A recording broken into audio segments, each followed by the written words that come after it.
Hello my dear students and my friends. आज हम लोग रोटेशन मोशन का एक बहुत इंपॉर्टेंट क्वेश्चन डिस्कस करने वाले हैं।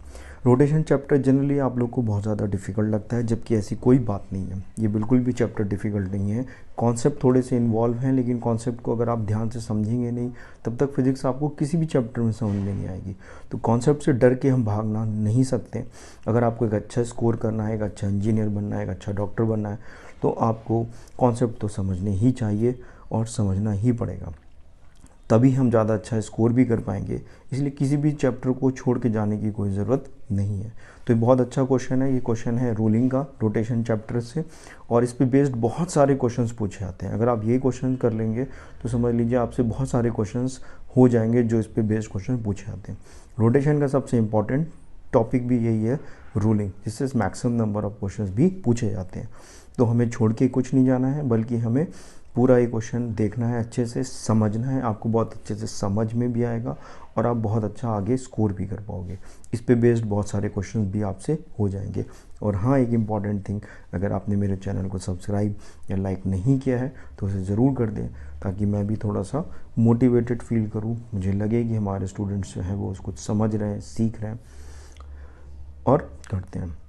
और साथ में कमेंट भी करते रहिए। अगर आपको कुछ नया सीखना है फिज़िक्स में, कुछ लगता है आपको डिफ़िकल्ट आ रहा है, डेफिनेटली मैं उसे बिल्कुल ही इजी तरीके से आपको समझाने की कोशिश करता रहूँगा।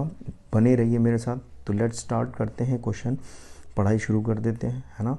तो क्वेश्चन है 84। क्वेश्चन पढ़ते हैं।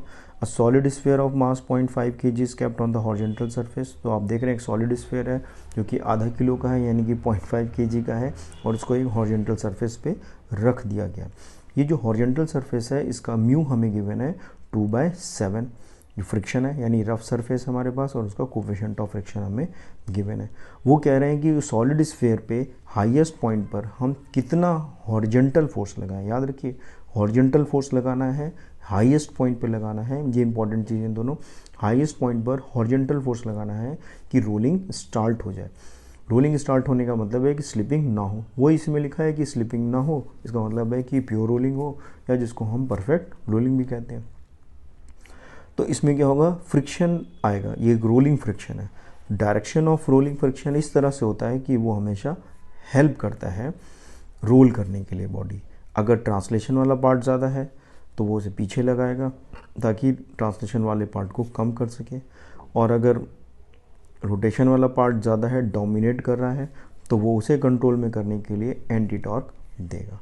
ये कॉन्सेप्ट है जो डायरेक्शन ऑफ रोलिंग फ्रिक्शन के लिए यूज़ किया जाता है। कभी होगा तो मैं आपको इसके बारे में अलग से डिटेल में बता दूंगा। तो अभी देखते हैं, हमने बना रखा है। तो देखिए आप यहाँ पे कि सॉलिड स्फीयर जिसमें एक हमें बना हुआ है, और इसके हाईएस्ट पॉइंट पर मैंने एक हॉरिजॉन्टल फोर्स लगा रखा है। ये आपको यहाँ पर दिख रहा होगा। इसके बाद इसी फोर्स को एक्चुअली में हमें फाइंड भी करना है। यही स्मॉल एफ हमारा, ये कैपिटल एफ जो है हमारा एक्चुअली में आंसर होगा। तो डायरेक्शन ऑफ रोलिंग फ्रिक्शन किधर होगा, सेम सेंस में होगा, ताकि ये उसे एंटी टॉर्क प्रोवाइड कर सके। जब हाईएस्ट पॉइंट पर हम फोर्स लगा रहे हैं तो इस केस में रोटेशन पार्ट डोमिनेट कर रहा है, तो इसको कंट्रोल करने के लिए रोलिंग फ्रिक्शन सेम डायरेक्शन में लगेगा ताकि ये इसको एक एंटी टॉर्क दे सके। तो देखिए, ट्रांसलेशन मोशन की इक्वेशन लिखेंगे जैसे हम लोग लॉज ऑफ मोशन में लिखते हैं। दोनों फोर्स की डायरेक्शन किधर है, सेम है। तो capital F plus small f equal to mass into acceleration. Equation number 1 आ गई। रोटेशन मोशन के लिए इसका पूरे का में फ्री बॉडी डायग्राम बनाना पड़ता है, जिसमें हॉरिजॉन्टल डायरेक्शन में एक एफ लग रहा है। सेंटर ऑफ मास के अबाउट हम क्या लेंगे, टॉर्क लेंगे। तो ये एफ का इसके अबाउट कैसा टॉर्क होगा, कैसा होगा, क्लॉकवाइज। और स्मॉल एफ का कैसा टॉर्क होगा, एंटी क्लॉकवाइज। दोनों टॉर्क कैसे हैं, अपोजिट सेंस में है, इसलिए एक को हम पॉजिटिव लिखेंगे, क्लॉकवाइज को हम पॉजिटिव लिख देंगे, एंटी क्लॉकवाइज को हम माइनस लिख देंगे। तो ये वैल्यू आ गई capital F minus small f r equal to I alpha. फिर आप देखिए इसमें से आर हमने कॉमन ले लिया, ये आ गया। आई मोमेंट ऑफ इनर्शिया हमें याद होना चाहिए। ये आपको बताया जाता है कि आई की वैल्यू जो है वो हमेशा याद होनी चाहिए। तो 2/5 mr² मोमेंट ऑफ इनर्शिया होता है किसके लिए, सॉलिड स्फीयर के लिए। हॉलो के लिए कितना होता है, 2/3 mr²। तो मोमेंट ऑफ इनर्शिया हमने लिख दिया, और ये अल्फा की जगह हमने a/r लिख दिया। अब रुकिए यहाँ पर, ये एक बहुत इंपॉर्टेंट चीज़ है जो हम आपको बता रहे थे। ये कंडीशन है, ये ट्रांसलेशन वाले पार्ट को डिफाइन कर रहा है और ये रोटेशन वाले पार्ट को डिफाइन कर रहा है। अगर रोलिंग हो रही है तो ट्रांसलेशन वाला पार्ट और रोटेशन वाला पार्ट सिंक्रोनाइज हो जाते हैं, उनके बीच में एक तालमेल होता है, कोई भी ज़्यादा नहीं होता है, ना ट्रांसलेशन वाला पार्ट डोमिनेट करता है ना रोटेशन वाला पार्ट डोमिनेट करता है। तो उनको कैसे हम रिलेट करेंगे, उनके बीच में ब्रिज क्या है, तो वो ब्रिज यही है। अगर रोलिंग नहीं होती तो हम कभी भी इस अल्फ़ा को A/R नहीं लिख सकते थे। तो यही एक्चुअली में इम्पॉर्टेंट चीज़ है जो यहाँ पे यूज़ की जा रही है। आई होप आपको समझ में आ गई होगी। तो यहाँ पर अल्फ़ा लिखा है, वहाँ पे हमने क्या लिख दिया, अल्फ़ा की जगह क्या लिख दिया, A/R। ये वही एक्सेलरेशन है जो हमने यहाँ पर मेंशन किया हुआ है। अब आगे आते हैं इसमें, ये सॉल्व हमने थोड़ा सा कर लिया, R इधर ले आए, ये R से R स्क्वायर कैंसिल हो गया। यहाँ पे आप देख सकते हैं capital F minus small f equal to कितना आ गया, 2/5 ma। और ये क्वेश्चन वन हमने दोबारा यहाँ से इसको, इस क्वेश्चन को यहाँ से दोबारा यहाँ पर हमने इसको लिखा हुआ है। स्मॉल f की वैल्यू जो होगी, जो फ्रिक्शन होगा वो होगा किसके बराबर, म्यू mg के बराबर होगा, क्योंकि मैक्सिमम वैल्यू फोर्स की पूछ रहे हैं।